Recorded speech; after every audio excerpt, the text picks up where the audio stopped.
اور وہ جو ہے وہ اتنی محب وطن نہیں ہے جتنی کہ ہم ہیں. اور اس میں مرزا صاحب ایک پوائنٹ آپ سے پہلے ڈھاکہ سے ہی ہمارے ساتھ شاہین راجہ صاحب موجود تھے، بنگلہ دیشی صحافی ہیں، وہ یہ بتا رہے تھے کہ کرپشن چارجز بھی بہت زیادہ تھے. عموماً ظاہر ہے انٹرنیشنل میڈیا کے اوپر یہ رپورٹ نہیں ہوئے، تو وہ کہہ رہے ہیں مقامی سطح پہ جب ہم وہاں دیکھتے ہیں تو وہاں پہ کرپشن کے چارجز بھی تھے، چونکہ ایک عرصہ دراز سے لوگ اقتدار میں تھے اور ان کی سیٹنگ بہت اچھی تھی، وہ چیزیں بھی اب ایکسپوز ہونا شروع ہو گئی تھیں. یہ ایلیمنٹ کتنا بڑا ایلیمنٹ ہو سکتا ہے اس میں؟ میں سمجھتا ہوں کہ انہوں نے یہ بات، کیونکہ وہ وہاں کے صحافی ہیں تو وہ زیادہ بہتر طریقے سے میرے آپ کے مقابلے میں جانتے ہوں گے کہ ان کرپشن کی چارجز میں کتنی حقیقت ہے اور کتنی حقیقت نہیں ہے، کیونکہ یہ تو کورٹ ڈیسائیڈ کرتا ہے. ٹھیک ہے نا؟ جی جی. ایک بات. سیکنڈلی ایک بات یہ ہے کہ یقینی بات ہے جب آپ اتنے طویل عرصے تک حکمرانی کرتے ہیں تو جو پارٹی کے لوگ ہوتے ہیں جی، جو ایفیلیٹڈ لوگ ہوتے ہیں وہ لامحالہ طور پر بہت سارے فائدے اٹھانا شروع کر دیتے ہیں اور اسی کو آپ کرپشن کہتے ہیں. تو جو وہ فائدہ اٹھاتے ہیں تو وہ اس وقت چھپ جاتے ہیں جس وقت کہ وہ اقتدار میں ہوتے ہیں.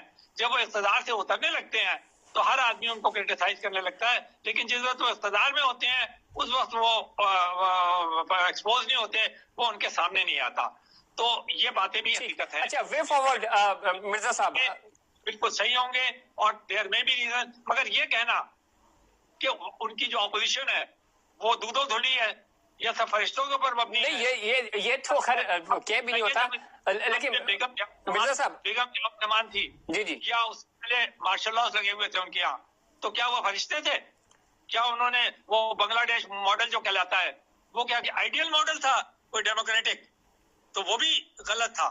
تو حسینہ واجد کو دیکھیں، جہاں میں ان کی تمام وہ جو آپ نے باتیں کہی ہیں نا کہ وہ ہاٹ ہیڈڈ ہو گئی تھی، ان سے غلطیاں ہوئیں، انہوں نے اپوزیشن کو، اور اپوزیشن بغیر کوئی ڈیموکریسی نہیں ہوتی، یاد رکھیں آپ. تو انہوں نے اس بات کو ریئلائز نہیں کیا کہ سارے اپوزیشن کو جیل میں ڈالنے کا مطلب یہ ہے کہ اپوزیشن کو وہ کچل رہی ہیں، کہ یعنی ڈیموکریسی کو ختم کر رہی ہیں وہ. لیکن یہ چیز آپ کو ماننا پڑے گی کہ فار 14 ایئرس، جبکہ بنگلہ دیش کا ایک بڑا ٹریک ریکارڈ ہے کہ for a very long time ان کے یہاں مارشل لاز رہے، ان کے یہاں یہ بنگلہ دیش ماڈل رہا، army has been ruling that country. تو انہوں نے 14 سال تک آرمی کو بیہائنڈ یعنی وہ رکھا اور آرمی کی کو بالکل سامنے نہیں آنے دیا. تو جہاں کسی کو کریڈٹ جاتا ہے وہ کریڈٹ بھی دیں. تو شی ایٹ لیسٹ اگر ہاٹ ہیڈڈ تھیں، آخر کے اندر ان سے غلطیاں ہوئیں اور غلطیاں ہوتی ہیں لوگوں سے.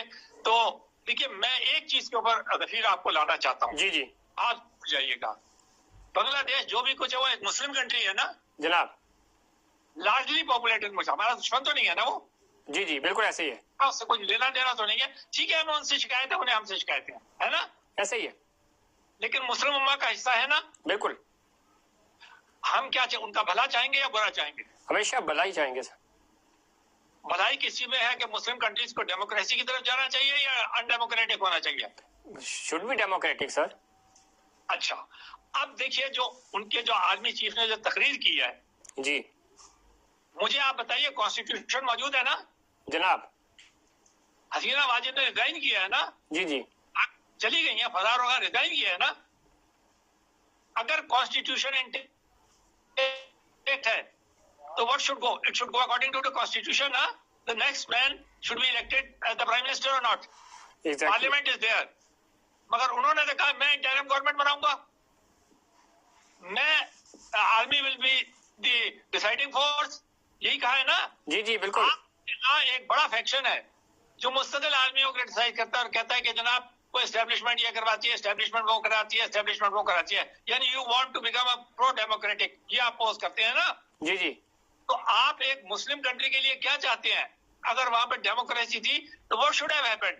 ایوب خان کو کس لیے کرٹیسائز کرتے ہیں کہ انہوں نے اپنا ہی کانسٹیٹیوشن ختم کر کے یحییٰ خان سے مارشل لاء لگوا دیا، یہ کیا تھا نا. جی جی بالکل. اب کانسٹیٹیوشن بنگلہ دیش کے اندر موجود ہے، پرائم منسٹر نے ریزائن کر دیا ہے، کوئی پروویژن ہوگا نا کہ اس کے بعد کیا کرنا چاہیے پرائم منسٹر اگر کرنا چاہے. ابھی ایران کے کیس میں آپ دیکھیے، رئیسی صاحب کا اچانک حادثہ ہوا، 1 مہینے کے اندر انہوں نے الیکشن کرا دیا. کسی آرمی چیف نے تو آگے ہی نہیں کہا کہ میں تقریر کروں گا اور میں بتاؤں گا کہ اب انٹرم گورنمنٹ کس حیثیت سے وہ انٹرم گورنمنٹ بنائیں گے. کیوں وہ مرزا صاحب چونکہ وقت بھی کم ہے، لیکن یہ پاکستان اور بنگلہ دیش کا آپ نے ذکر کیا، 90 سے پہلے وہاں پہ بھی مارشل لاز لگے. اور یہ ہمارے یہاں ہوتا رہا ہے سر، ہوتا آ رہا ہے بدقسمتی سے. تو یہ چیزیں ایران کی آپ مثال دے رہے ہیں، وہاں پہ بڑا زبردست سسٹم ہے، ظاہر انہوں نے چناؤ کیا اپنا نیاز. بتائیے ہمارے یہاں اگر یہ ہوتا رہا ہے تو اچھا ہوا ہے. نہیں کون کہہ رہا اچھا ہوا ہے؟ کوئی نہیں کہتا اچھا ہوا ہے، لیکن میں جی جی اگر بنگلہ دیش میں کوئی سسٹم آئے تو وہ اکارڈنگ ٹو کانسٹیٹیوشن جائے نا. ایگزیکٹلی ہونا چاہیے. بالکل. یہ میں دیکھیے میں اس پوائنٹ آف ویو سے لیتا ہوں. میں کہتا ہوں بالکل حسینہ واجد غلط تھی، انہوں نے اپوزیشن کے ساتھ جو کیا وہ بالکل غلط مرزا کیا. صاحب آپ بات ٹھیک کہہ رہے ہیں، میں تھوڑا سا آگے بڑھنا چاہ رہا ہوں کہ یہ تو ذرا اب وہ وہاں ہو چکا ہے، اور آرمی نے ذرا کہہ دیا، آرمی چیف نے کہ عبوری حکومت بنانے کا اعلان بھی کر دیا ہے. آگے کیا نظر آ رہا ہے آپ کو؟ وے فارورڈ کیا نظر آ رہا ہے؟ آپ حکومت کون سنبھالے گا، کیسے بنے گی عبوری حکومت کے بعد؟ اس نے نئے الیکشنز میں جانا ہے یا یہیں سے سیٹ اپ بنے گا؟ اس کو کس طرح دیکھتے ہیں آپ؟ دیکھیے اب یہ تو اب آرمی کو ڈیسائیڈ کرنا پڑے گا کہ وہ کون سا پروسیس اختیار کرتا ہے. جو نارمل پروسیس دیکھنے میں آیا وہ یہ ہوتا ہے کہ اگر آپ نے کانسٹیٹیوشن ایبروگیٹ کر دیا جی تو پھر تو کیا آپ کے پاس وہ رہ جائے گا آلٹرنیٹو. آپ کے پاس ایک ہی آلٹرنیٹو رہ جائے گا کہ آپ کو آرمی ہی ٹیک اوور کرے گی. ٹھیک ہے نا؟ ٹھیک ہے. پھر وہی ڈیسائیڈ کرے گی کہ انٹرم گورنمنٹ کس قسم کی بنے یا اس کے انڈر گورنمنٹ بنے. اگر وہ بیک گراؤنڈ میں رہتی ہے، وہ انٹرم گورنمنٹ لے کے آتی ہے، تو یہ چیز دیکھیے یہ چیز بڑی امپورٹنٹ ہے. ہم لوگ اس کے اوپر ذرا بھی غور نہیں کرتے جی کیونکہ ہم لوگ کانسٹیٹیوشنلسٹ نہیں ہیں. سوال یہ ہے کہ اس انٹرم گورنمنٹ کو فورس کہاں سے ملے گی، پاور کہاں سے ملے گی، انرجی کہاں سے ملے گی، اس کو لیگل سپورٹ کون سا ملے گا. اگر آرمی چیف نے کہہ دیا میں نے انٹرم گورنمنٹ لگا دی ہے جی تو مجھے آپ بتائیے کہ اس کو کیا کوئی کانسٹیٹیوشن رائٹ ہو جائے گا؟ اسے دنیا کیوں تسلیم کرے گی؟ ہوگا تسلیم کرے گا اسے؟ سر ہوگا تو نہیں، لیکن دنیا کرتی بھی تو ہے نا، پھر یہ ہوتا بھی تو رہا ہے. لیکن پھر وہ ایک جھمگٹا چلے گا نا کہ وہ یورپین اکنامک کمیونٹی کچھ کہنے لگے گی، وہ امریکہ کچھ کہنے لگے گا، وہ فلانا کچھ کہنے لگے گا. تو بہتر طریقہ کار یہ ہوتا کہ وہ ریزائن کر گئی تھی، سارے اپوزیشن کے جو لیڈرز تھے ان کو جیل سے باہر نکالا جاتا، ان کو اور جو گورنمنٹ کے لوگ ہیں ان کو بٹھایا جاتا. صاحب میں یہی جاننا چاہتا کہ یہ ہو بھی تو سکتا ہے نا، چونکہ اب ماحول بنے گا. ظاہر آج ہی انہوں نے ریزائن کیا، وہ چلی گئی ہیں، ہو سکتا ہے نئی عبوری حکومت جو آ رہی ہے وہ اعلان کرے کہ بھائی عام معافی جو سیاسی قیدی ہیں ان کو باہر نکالیں اور سسٹم میں.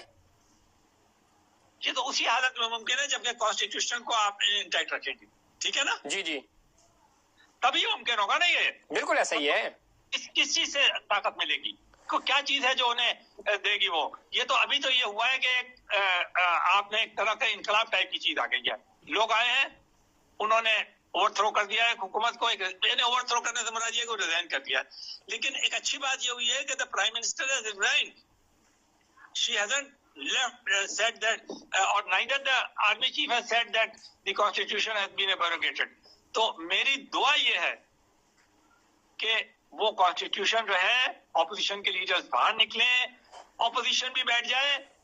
انہوں نے کہا یہ عوامی لیگ، اب یہ وہ بہتر جانتے ہوں گے کہ واٹ از دا سچویشن. میں اور آپ تو نہیں جانتے، لیکن ایک چیز تو بہتر ہوئی نا سر. حالات جس طرح کے تھے، ظاہر لوگ مر رہے تھے، آرمی نے ٹیک اوور کیا چیزوں کو، اور ایک کو بھی نہیں ماننا چاہیے. ٹھیک ہے. لیکن میں یہ کہہ رہا ہوں کہ چیزیں بہتر ہونی چاہیے تاکہ ایک بہت اچھی بنگلہ دیش کی ڈیولپمنٹ ہو چکی ہے، تو وہ معاملات آگے بڑھنے چاہیے. ہم تو دعا گو ہیں ان کے لیے. ایڈ کرنا چاہتا ہوں پلیز وقت ختم ہے سر. واقعات ہوئے تھے جلدی. 90 کے واقعات ہوئے تھے. جی جی. تو ہماری فوج نے کسی ایک پہ بھی گولی نہیں چلائی ہے نا. جی جی. ان کو بڑا کریٹیسائز کیا گیا کہ جی کیوں انہوں نے ڈیفینڈ نہیں کیا آرمی انسٹالیشن کو، ہے نا. بالکل کر سکتے تھے، کیوں اندر گھسنے دیا. آج آپ کو پتا چل رہا ہے کہ اگر گولی چلانے کا نقصان کتنا ہوتا ہے، چاہے وہ پولیس چلائے چاہے وہ فوج چلائے، کتنا نقصان ہوتا ہے، وہ irreparable ہو جاتا ہے. گولی نہیں چلانے، وہ کہتے ہیں ٹینک آگے بڑھیں یا پیچھے ہٹیں، عوام تو اپنے ہی ہے نا، تو پھر ظاہر نقصان تو اپنا ہی ہوتا ہے. یہاں تو اس کا ایک فائدہ ہی ہو جاتا ہے کہ دیکھیے ہمارا جو سسٹم تھا جی وہ ڈیریٹ نہیں ہونے پایا. ڈیریل نہیں ہونا چاہیے. بہت شکریہ منور مرزا صاحب، آپ اپڈیٹ کر رہے تھے، تجزیہ دے رہے تھے، انفیکٹ بتا رہے تھے بنگلہ دیش کی صورتحال کے اوپر بہت زیادہ کمپلیکیشنز ہے بھی اور نہیں بھی ہیں. چیزیں بہتری کی طرف اب جا رہی ہیں.